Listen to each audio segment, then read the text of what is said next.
Hukum Mendel 1 atau segregasi menyatakan pada pembentukan gamet, kedua gen yang merupakan pasangan akan dipisahkan dalam dua sel anak. Hukum ini berlaku untuk persilangan monohibrid atau persilangan dengan satu sifat beda saja. Sebelum kita membahas tentang pewarisan sifat atau persilangan, kita harus mempelajari terlebih dahulu ini tentang istilah-istilah genetika. Yang pertama adalah gen. Gen tadi sudah kita bahas, yakni segmen tertentu DNA yang ada di kromosom yang menentukan sifat keturunan tertentu. Kemudian yang kromosom, faktor membawa sifat keturunan dari induk kepada anaknya. Kemudian ada parental, ini sebutan dari induk. Kemudian filial atau F atau yang disebut dengan keturunan. Ini biasanya kalau keturunan pertama ditandai dengan F1, keturunan kedua ditandai dengan F2 dan seterusnya. Kemudian ada genotip, sifat yang dibawa oleh gen tidak tampak dari luar. Ini biasanya dilambangkan dengan sebuah deretan huruf seperti M besar, M besar, M kecil, M kecil, M besar, M kecil, dan sebagainya. Kemudian fenotip sendiri yakni sifat yang tampak dari luar atau bisa diamati dengan panca indera. Fenotip ini adalah hasil perpaduan antara sifat fenotip dengan lingkungan, contohnya merah, manis, kasar, dan sebagainya. Kemudian dominan merupakan sifat yang lebih kuat atau banyak muncul pada keturunan, biasanya ditandai dengan genotip huruf besar seperti M besar, M besar. Kemudian resesif adalah sifat yang lebih sedikit atau lemah muncul pada keturunan, biasanya ditandai dengan genotip huruf kecil seperti M kecil, M kecil. Kemudian ada intermediate, merupakan sifat yang sama-sama kuat muncul pada keturunan. Kemudian semi dominan merupakan pasangan gen yang berinteraksi memunculkan sifat perpaduan dari induknya. Kemudian istilah yang berikutnya adalah homozigot, yakni pasangan gen yang sama kuat. Homozigot dominan biasanya ditandai dengan huruf besar seperti A besar, A besar, K besar, K besar, M besar, M besar. Homozigot resesif yakni A kecil, A kecil, K kecil, K kecil, M kecil, M kecil, dan lain sebagainya. Ini tergantung dari penamaan sendiri ya. Kemudian heterozigot, pasangan gen yang tidak sama kuat.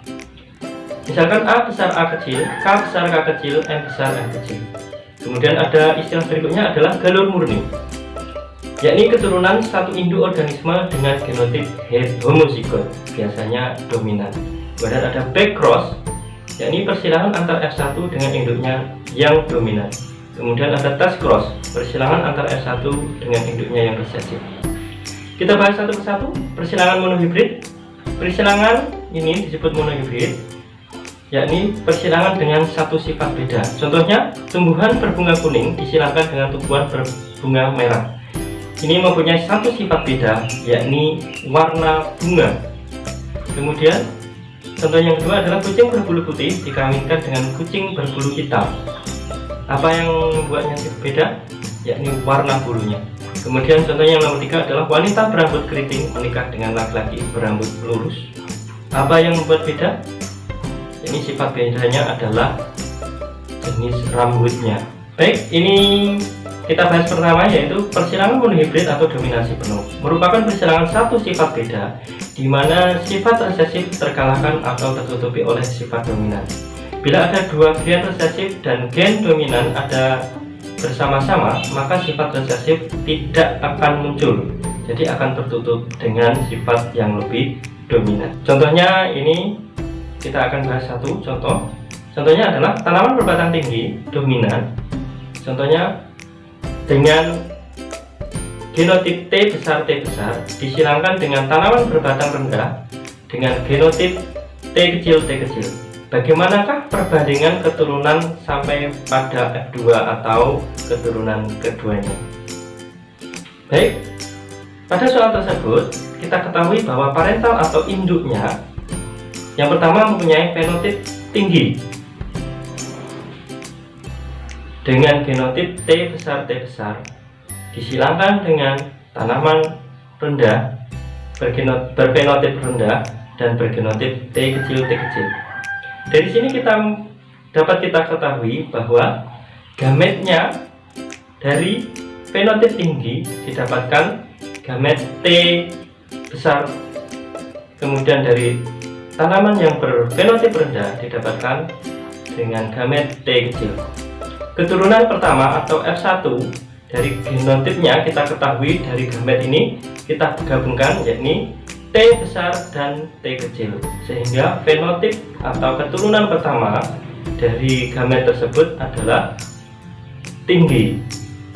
Kemudian parental kedua, jadi dari masing-masing keturunan pertama ini kita silangkan dengan masing-masing keturunan pertama yang lainnya, yakni parental yang kedua tinggi fenotipnya, kemudian dengan genotipnya T besar T kecil disilangkan dengan tinggi dengan genotip T besar T kecil, sehingga didapatkan gametnya adalah T besar dan T kecil. Yang kedua adalah T besar dan T kecil. Bagaimanakah keturunan keduanya? Lebih mudahnya ini bisa dilihat dari bagan seperti ini. Dari gamet tersebut kita peroleh T besar T kecil kita taruh di kolom atas dan T besar T kecil kita taruh di kolom bawah. Kemudian dari T besar dari kolom atas, kemudian baris pertama didapatkan keturunan yang pertama, yakni T besar T besar. Seperti itu, kita silangkan satu persatu sehingga didapatkan seperti ini, yakni keturunannya adalah T besar T besar, T besar T kecil, T besar T kecil, dan T kecil T kecil, sehingga perbandingan genotipnya adalah T besar T besar berjumlah 1, T besar T kecil berjumlah 2, dan T besar T kecil berjumlah 1. Sedangkan perbandingan fenotipnya yakni tinggi 3 dan pendek 1, sehingga dapat disimpulkan bahwa perbandingan genotipnya adalah T besar berjumlah 1, T besar T kecil berjumlah 2, dan T kecil T kecil berjumlah 1.